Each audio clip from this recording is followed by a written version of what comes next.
Alors bonjour à tous et merci d'être présents aujourd'hui pour m'écouter défendre les couleurs de Until, qui est une marque de prêt-à-porter qui a la particularité d'être unisexe. Donc tout d'abord, je vais commencer cette présentation par vous donner quelques chiffres sur le marché qui sont assez parlants. Donc tout d'abord, le marché du prêt-à-porter en France, c'est 30 milliards d'euros de chiffre d'affaires, ce qui représente en volume plus de 60 millions de personnes puisque tout le monde a besoin de s'habiller. Les Français dépensent 5 milliards dans l'achat de vêtements sur Internet. 77% d'entre eux sont prêts à payer plus cher pour acheter français.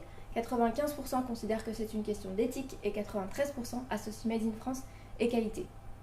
S'agissant de moi en tant que porteuse de projet, j'ai un parcours universitaire vraiment tourné vers la gestion d'entreprise puisque ça fait 4 ans que j'ai envie d'entreprendre pour pouvoir mêler une de mes passions à l'entrepreneuriat. J'ai donc intégré un master entrepreneuriat ainsi que l'incubateur Ubilab de l'Université de Bordeaux pour me lancer dans l'aventure. Mais alors Until concrètement, qu'est-ce que c'est ? Comme je disais tout à l'heure, Until c'est une marque française de prêt-à-porter unisexe dont le positionnement est axé sur le partage d'un même vêtement entre deux personnes de sexe opposé. Le but étant par exemple de proposer à des jeunes couples de se concevoir un dressing commun tout en conservant respectivement sa masculinité ou sa féminité ainsi que sa singularité. Donc chez Until, il n'y a pas un vêtement pour lui ou pour elle, mais uniquement un vêtement qui a été pensé et imaginé pour eux, d'autant plus que les couples sont travaillés pour correspondre autant à des morphologies masculines que féminines. Alors comment j'en suis arrivée à ce positionnement ? Eh bien c'est simplement en allant interroger mes concurrents et en réalisant une étude qualitative que j'ai pu me rendre compte que les femmes empruntent régulièrement un vêtement à une personne de sexe opposé, qu'elles s'habillent même parfois au rayon homme, que les hommes, eux, se plaignent de se faire voler leurs vêtements par leurs copines, mais qu'ils empruntent eux aussi également quelques pièces à leurs copines sans forcément oser les mettre pour sortir. Donc ici, moi, je me suis dit, en proposant un vêtement au genre neutre, on va pas avoir cette distinction entre habit fille et habit garçon, donc psychologiquement, beaucoup moins de barrières à porter le même vêtement qu'une personne de sexe opposé. De plus, j'ai pu constater que le Made in France, c'était quelque chose qui était perçu comme étant de qualité, mais qui reste très cher. Donc ici, la notion de partage, elle va permettre de diviser en deux le coût d'achat, tout en conservant un vêtement qui va être de très bonne qualité. Donc je vais rapidement vous présenter la collection. Donc le nom de chaque modèle est issu d'une plage de Nouvelle-Aquitaine en référence à la région. Donc ici vous avez le modèle Miramar, donc travailler toujours pour correspondre autant à une morphologie masculine avec, pour laisser passer la poitrine d'une femme et les hanches un peu plus développées d'un homme. Là vous avez le modèle Lagune, donc avec le petit drapeau bleu blanc rouge, toujours en référence au Made in France. Là, vous avez le t-shirt tricolore qui s'appelle le modèle Horizon et qui est parfait pour la Coupe du Monde. Et puis le modèle Remember, donc c'est un sweat molletonné à l'intérieur et brodé For Us dans le dos, toujours en référence au côté unisexe puisque For Us signifie pour nous en anglais. Alors vous l'aurez compris, cette marque transgresse certains codes, tout d'abord avec le nom de la marque Until qui fait référence à toutes les marques qui jouent sur l'aspect temporel et historique du mot since. Nous, on est une génération plutôt tournée vers l'avenir, l'avenir qu'on pourrait qualifier d'incertain, on ne sait pas trop de quoi demain sera fait, d'où Until qui signifie jusqu'à. Jusqu'à quand, jusqu'à quoi, etc. On ne sait pas trop. Le second code que je souhaite casser, c'est bien sûr celui qui fait référence à l'unisexe, puisqu'ici, on ne va plus avoir de rayon traditionnel homme ou femme comme on a l'habitude de voir, mais plutôt un rayon mixte commun. D'autant plus que l'unisexe c'est quelque chose qui va être très en vogue. On a en haute couture par exemple Tommy Hilfiger qui fait défiler sur ces mêmes podiums ses collections hommes et femmes. On a des grandes enseignes qui proposent des catalogues de jouets sans distinction de genre. Et puis dernièrement, on a les magasins Emma ou encore Abercrombie & Fitch qui proposent leur collection de vêtements enfants sans distinction filles-garçons. Alors maintenant, comment fonctionne l'entreprise Until ? On va tout d'abord avoir la phase de conception du produit avec le dessin d'une collection que j'assure moi-même. Ensuite, on va avoir la partie bureau d'études. Donc ici, on va avoir tout ce qui est patronage, gradation, prototypage. Donc c'est l'atelier Léopoldine qui se situe à Pau et dont la responsable est Madame Véronique Bouche qui s'en charge. Elle a des compétences en stylisme et en modélisme que moi je n'ai pas. Et puis enfin on passe à la partie production des séries. Donc on choisit un fournisseur de tissus et puis on sous-traite toujours avec l'atelier Léopoldine qui est en lien avec le bureau d'études. S'agissant de la logistique et de la distribution, 70% de la production sera vendue en ligne et 30% sera vendue en boutique multimarque indépendante. Donc j'ai fait le choix d'utiliser 2 canaux de distribution puisque mes études de marché ont révélé que certains consommateurs n'achèteront jamais sur internet parce qu'ils ne peuvent pas toucher ou encore essayer le produit. Et s'agissant des boutiques physiques multimarques, je suis actuellement en train de les démarcher sur Bordeaux et la région.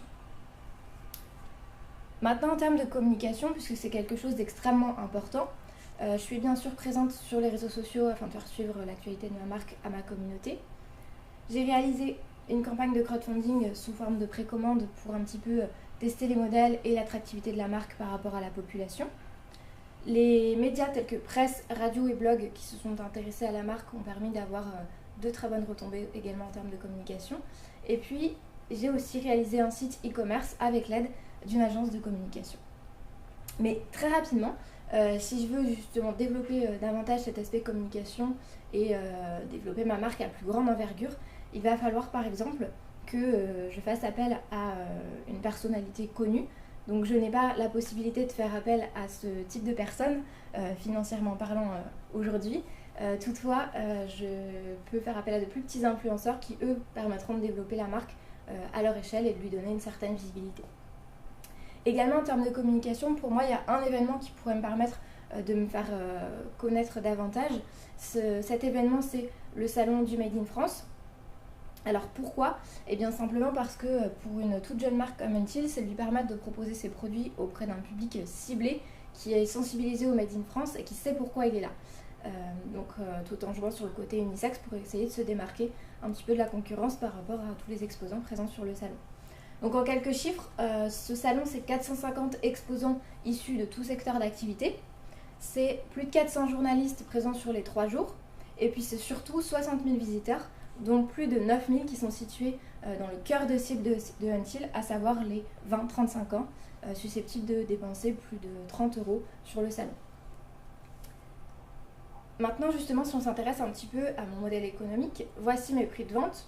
Donc ils sont fixés par rapport aux attentes de mes consommateurs, relevés toujours lors de mes études de marché. Également par rapport à mes coûts de production, mais c'est toujours pour respecter les attentes de mes clients. Et puis je prends aussi en compte les prix pratiqués par mes concurrents. Donc j'en profite pour faire une petite aparté dessus. On voit que je fais le choix de me situer un petit peu en dessous au niveau des prix, et qu'en fait lorsqu'un concurrent vend à un prix inférieur au mien, en fait, on s'aperçoit qu'il ne produit pas en France. Quoi qu'il en soit, ça reste des prix relativement élevés, donc je m'adresse à une catégorie de personnes issues d'une catégorie socio-professionnelle dite supérieure. Mon volume de vente est fonction du volume de production, donc je produis ce que je suis en capacité de produire, et la quantité de chaque produit a été déterminée toujours par rapport aux habitudes d'achat de mes consommateurs. Donc en année 1, mon chiffre d'affaires se base sur la vente de 2 collections à l'année, et à partir de l'année 2, sur 4 collections par an.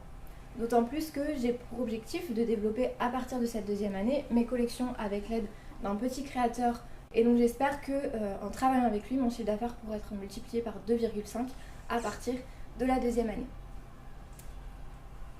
Au niveau de mon seuil de rentabilité, il est atteint pour un chiffre d'affaires égal à 73 200 €, ce qui correspond à 360 jours d'activité. Mon résultat d'exercice en année 1 est nul et il augmente doucement en année 2 et 3. Et puis tout à l'heure, j'ai beaucoup insisté sur cet aspect communication qu'on retrouve ici, puisque c'est l'une de mes plus grosses dépenses. Donc justement, ce budget communication, il va se diviser en 2 parties. On va tout d'abord avoir une partie variable qui est égale à 10% du chiffre d'affaires et une partie fixe qui, elle, sera égale à 10 000 € en année 2 et 3, mais 20 000 € en première année, puisque je pense que c'est dès la première année qu'il faut booster cet aspect communication pour pouvoir booster les ventes. Au niveau de mon plan de financement, j'ai un apport en capital égal à 10 000 €, jumelé à une subvention d'investissement. Tout ça va permettre de financer les frais de création de société, mais également la première collection. Et puis je réalise également un emprunt à hauteur de 6 000 € qui lui va permettre de financer les prototypes, puisqu'ils pourront être immobilisés de manière à servir d'une année sur l'autre comme base pour créer de nouveaux modèles. Et puis également une petite trésorerie qui, elle, va permettre de subvenir à d'éventuels imprévus, puisque malgré tout, ça peut quand même arriver. Enfin, pour conclure, vous pouvez voir que mon étude quantitative a révélé que 85% des gens interrogés et trouvaient le concept de la marque attractif, et que 65% étaient intéressés pour acheter un des vêtements de la marque. Merci beaucoup pour votre attention.